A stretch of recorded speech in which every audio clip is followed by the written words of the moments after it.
O mundo tem ficado apavorado com a política externa disruptiva do governo Trump, né? O governo Trump tem suas características próprias que sustenta, né, uma visão de extrema-direita que sustenta esse tipo de ação. Mas é fundamental também entender o momento atual da política externa americana numa análise mais ampla e estrutural,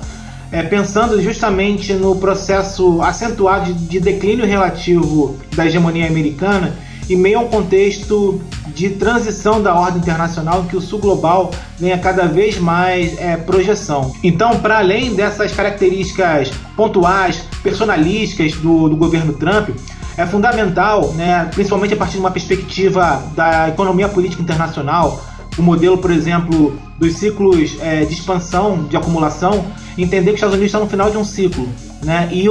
normalmente, como o país está no final desse ciclo, né, uma potência hegemônica, ele não perde a sua hegemonia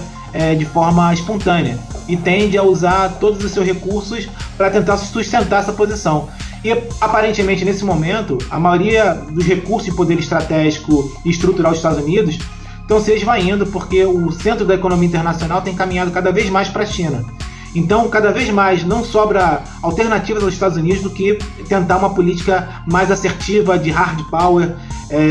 belicosa, para tentar mudar na marra as condições estruturais da ordem internacional para que a China não ultrapasse os Estados Unidos e ele possa manter a sua hegemonia. O problema é que quando isso acontece, historicamente, são os momentos em que guerras internacionais globais acontecem. É a famosa armadilha de Tucídides, que é justamente esse entrechoque entre a nova potência em ascensão, que no caso é a China, e a potência em declínio, que quem quer estar ascendendo quer continuar ascendendo e quem quer estar caindo não quer cair. Então esse entrechoque é justamente o momento em que a guerra acontece, né? Historicamente, né, você olhar a história da política internacional, Primeira, Segunda Guerra Mundial, você tem ali um processo como esse. Então, assim, é um momento difícil,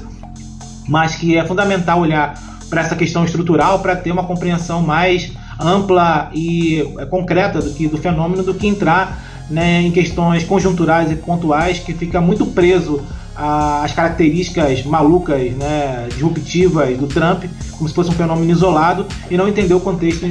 total, né, para você ter uma visão geral do que de fato está em jogo, né, e qual o papel do Brasil nesse contexto. Valeu!